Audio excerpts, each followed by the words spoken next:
우리 사천교회 성도님들은 길을 가다가 넘어지면 어떻게 하시는지 모르겠지만 보통의 사람들은 길을 가다가 넘어지면 우선 돌부리를 탓합니다. 돌이 없으면 비탈을 탓하고 비탈도 없으면 신고 있는 신발을 탓합니다. 사람은 좀처럼 자기 잘못을 인정하지 않고 핑계거리만 열심히 찾습니다. 그래서 우리말 속담에 핑계 없는 무덤은 없다라는 말이 있습니다. 그 뜻은 찾아보니까 부정적이지만은 않더라고요. 어떤 결과나 행동에는 반드시 그럴 만한 타당한 이유나 사정이 있다는 뜻을 가지고 있습니다. 그렇습니다. 누구나 핑계를 대려고 찾아보면 핑계거리가 있습니다. 심지어 우리가 죽어 하나님 심판대 앞에 섰을 때에도 자신의 죄에 대한 핑계거리는 누구나 갖고 있을 것입니다.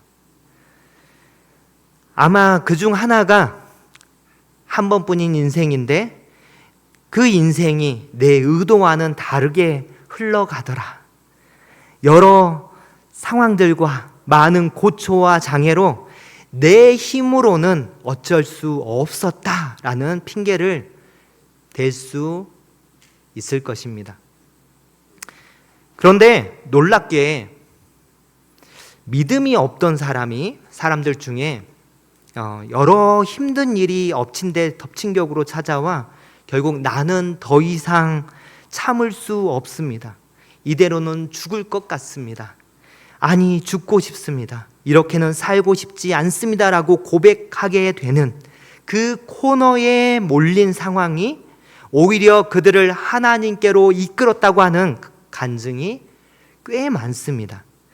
그렇게 탈출구 없는 환난이 하나님께 핑계를 대게 하는 수단이 되는 것이 아니라 오히려 하나님을 더 갈급함으로 찾게 했다는 것입니다. 참 놀랍지 않습니까? 우리 생각에는 반대로 해야 할 것 같은데 오히려 그 코너에 몰렸을 때에 하나님을 더욱더 갈급함으로 찾았다라고 하나님께로 돌아온 사람들이 간증합니다. 믿음이 있는 그리스도인의 삶에도 하나님은 때로 너무 가혹한 분이라는 것을 분으로 보일 때가 있습니다. 믿는 자로서 분명히 욕심 하나 없이 선한 목적으로 시작한 일마저도 그 일이 조금씩 꼬이기 시작합니다. 그리고 이후에는 마치 실패로 끝나는 것처럼 그렇게 보여지는 상황들을 우리는 겪어갑니다. 그런데 그 상황 가운데서도 하나님은 묵묵부답이시며 사태는 설상가상으로 더 어려운 가운데로 몰려갈 그런 상황들을 우리는 겪습니다. 그러니 당연히 그런 입장에서는 밤새도록 털어놓아도 모자랄 그 이유와 핑계거리가 쌓이지 않겠습니까? 그런데 이런 상황들이 우리 성도님들께 찾아올 때 여러분은 어떻게 반응하고 계십니까? 인간에게 주어지는 무덤은 두 가지뿐이라고 합니다. 핑계거리가 많은 실패의 무덤과 핑계 대신 감사거리가 많은 승리의 무덤. 이 둘 중에 여러분은 어떤 무덤을 준비하고 계십니까? 사랑하는 여러분, 믿음의 본질은 바로 변함없이 신실하신 하나님만 바라봄에 있습니다. 분명한 것은 하나님이 아무 말 없어도 그분의 뜻과 계획을 쉬지 않고 이뤄가고 계신다는 것입니다. 우리 눈에 보이지 않고 아무 진전이 없는 것 같으며 이해는커녕 의심과 불만만 늘어날지라도 하나님께서는 그분의 자녀를 향한 계획을 하나님의 때에 하나님의 방법으로 반드시 이루십니다. 그래서 믿는 자가 잠깐 흔들릴 수는 있어도 더 이상 참을 수 없어 중도에 좌절하거나 또 그에 따른 실패의 책임을 하나님께 미루는 일은 있을 수 없는 일입니다. 핑계는 오직 불신자의 몫입니다. 신자는 어떤 환난 가운데서도 믿음으로 하나님을 바라보며 소망을 가지고 끝까지 나아가는 것입니다. 사랑하는 여러분, 그리스도인이라고 늘 평탄한 인생만을 살 수는 없습니다. 모든 인생은 단 한 명도 예외 없이 땀과 눈물과 피로 얼룩진 기록을 이 땅에 남기고 살아갑니다. 다른 말로 하면 핑곗거리가 즐비하다는 말입니다. 그러나 한번 생각해 보십시오. 믿는 자가 하나님의 심판대 앞에 서서 이런저런 핑계를 댈 수 있을까요? 제가 왜 이 질문을 하냐면 신자인이 무조건 덮어놓고 맹종해야 한다고 이 말을 하고 싶은 것이 아니라 우리가 믿는 하나님이 어떤 분이신지를 알면 우리가 핑계 댈 수 없다는 것을 말하고 싶어서입니다. 우리 하나님은 사람이 아니셔서 식언, 그러니까 약속을 어기시지 않으시고 변개, 쉽게 이랬다 저랬다 바꾸시는 분이 아니십니다. 그리고 우리가 믿는 하나님은 절대 실수하지 않으시는 하나님이십니다. 아멘.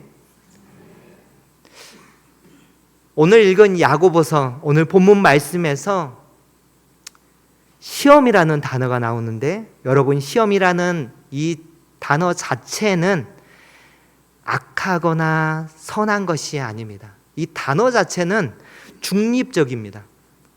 그런데 이 시험에 대한 이 시험에 대해 내가 어떻게 반응하고 내가 어떻게 소화해 내느냐에 따라 이 시험이 나에게 테스트가 되기도 하고 템테이션이 되기도 합니다. 테스트가 될 때는 나의 상태를 점검하게 하고 훈련이 되어 나를 단련시키기도 하지만 그 시험이 나에게 템테이션이 되면 될 때는 유혹거리가 되어서 나를 미혹하고 죄의 구렁텅이로 끌어들이는 시작점이 되기도 합니다. 그래서 오늘 말씀 12절과 17절 말씀에서는 이 시험이 테스트가 될 때를 이렇게 말씀합니다. 시험, 그러니까 시련과 연단을 견뎌내고 인내하면 우리가 하나님께로부터 오는 복을 받는데 그 복은 약속하신 생명의 면류관을 얻는 것입니다. 그리고 하나님께서는 그 시험을 통해 우리에게 온갖 좋은 은사와 온전한 선물을 주시는 좋으신 하나님이라는 것을 말씀하고 있습니다. 그런데 그 시험이 temptation, 유혹이 될 때가 있습니다. 언제 시험이 유혹이 됩니까? 나에게 욕심이 생길 때입니다. 욕심. 우리에게 어떤 욕심들이 생깁니까? 세상에서 성공하고 싶은 욕심, 사람들에게 인정받고 싶은 욕심, 자녀들에 대한 욕심, 모든 일이 내 마음대로 이루어지기를 원하는 욕심, 고민 안 하고 편하게 살고 싶은 욕심, 수많은 욕심이 우리에게 찾아옵니다. 그러면 그 욕심이 점점 커지면 무엇이 된다고 오늘 말씀하고 있습니까? 네, 죄. 많은 분들이 오늘 말씀을 잘 보셨네요. 죄. 근데 욕심이 잉태하여 죄가 태어납니다. 그리고 그 죄가 장성하여 자라면 무엇이 된다고요? 네, 사망이 됩니다. 사랑하는 여러분, 우리가 끊임없이 환경을 원망하고 하나님 탓하며 핑계를 찾는 진짜 이유는 무엇일까요? 그것은 내 방식과 내 시간표대로 모든 상황을 통제하고 성공시키고 싶었던 나의 욕심이 좌절되었기 때문일 것입니다. 야고보는 이것을 너무 잘 알고 있기에 우리 믿음의 형제들에게 간곡히 권합니다. 사랑하는 형제들아, 속지 말라. 세상은 계속 핑계거리를 만들어 우리가 문제가 아니라 하나님이 문제라고, 하나님이 잘못했다고 말하지만 아니야, 그게 아니야. 우리 하나님은 우리에게 좋은 것 주시는 분이야. 우리 하나님은 변함없이 우리를 사랑하실 뿐만 아니라 우리와의 약속을 반드시 지키시는 신실하신 하나님이라고 야고보는 소리 높이고 있는 것입니다. 사랑하는 성도님들, 사탄이 하는 말에 절대 속지 마십시오. 하나님은 우리를 유혹해서 죽음으로 끌고 가시는 분이 절대 아닙니다. 오늘 말씀은 이것을 강조하고 있습니다. 사랑하는 사천교회 성도님들, 우리 하나님은 좋으신 하나님이십니다. 항상 우리에게 복 주시기를 원하시고 진리의 말씀을 통해 우리에게 생명 주시길 원하시는 분이십니다. 그런데 무엇이 문제라고요? 우리의 욕심이 문제입니다. 우리는 욕심에 끌려 죄의 길로, 사망의 길로 가고 있으면서 이런 핑계를 댑니다. 난 잘못한 게 하나도 없는데 다 하나님 때문입니다. 하나님이 이런 상황을 줘서 내가 이 모양 이 꼴이 됐다고, 하나님이 그때 그 사람을 만나게 하지 않았다면, 그때 그 일을 시작하게 하지 않았다면 이렇게 불행하게 살지는 않았을 것이라고, 나는 잘못한 것 없고 다 하나님 때문이라고 말합니다. 당연히 우리는 이렇게까지 말하지는 않을 것입니다. 하지만 창세기에 등장하는 첫사람 아담은 딱 이렇게 반응합니다. 우리 창세기 3장 6절 말씀 우리 함께 읽도록 하겠습니다. 시작. 여자가 그 나무를 본즉 먹음직도 하고 보암직도 하고 지혜롭게 할 만큼 탐스럽게도 한 나무인지 여자가 그 열매를 따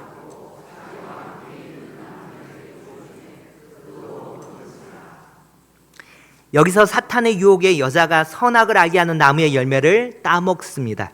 그런데 그때 아담이 어디에 있었습니까? 그가 지금 이 여자와 함께 있었습니까? 없었습니까? 네. 그 열매를 따먹을 때, 여자가 열매를 따먹을 때 그때 아담이 하와와 함께 있었습니다.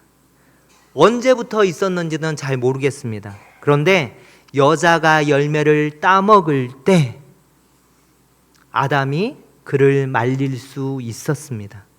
그런데 말리지 않고 그가 방관했을 뿐만 아니라 아내가 주는 선악을 알게 하는 나무의 열매를 자기도 받아서 먹습니다.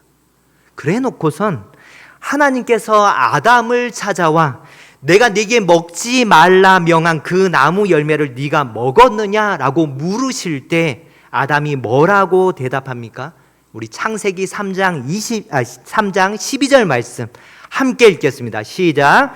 아담이 이르되 하나님이 주셔서 나와 함께 있게 하신 여자 그가 그 나무 열매를 내게 주므로 내가 먹었나이다. 지금 누구 핑계를 대고 있습니까? 하나님입니다. 여자 핑계를 대는 것 같지만 그 수식어가 무엇이냐면 하나님이 주셔서 나와 함께 있게 하신 여자. 그러니까 내가 잘못한 것이 아니라 하나님이 이 사람을 나에게 주셔서 하나님이 잘못하셔서 제가 죄를 지었습니다 라고 하는 의미가 포함되어 있는 말입니다. 그런데 사랑하는 여러분, 속지 마십시오. 사실 하나님 때문이 아니라 하나님 덕분에 우리가 죽음에서 생명으로 옮겨졌습니다. 새 생명 얻었습니다. 진리의 말씀 되시는 예수 그리스도로 말미암아 우리가 거듭났습니다.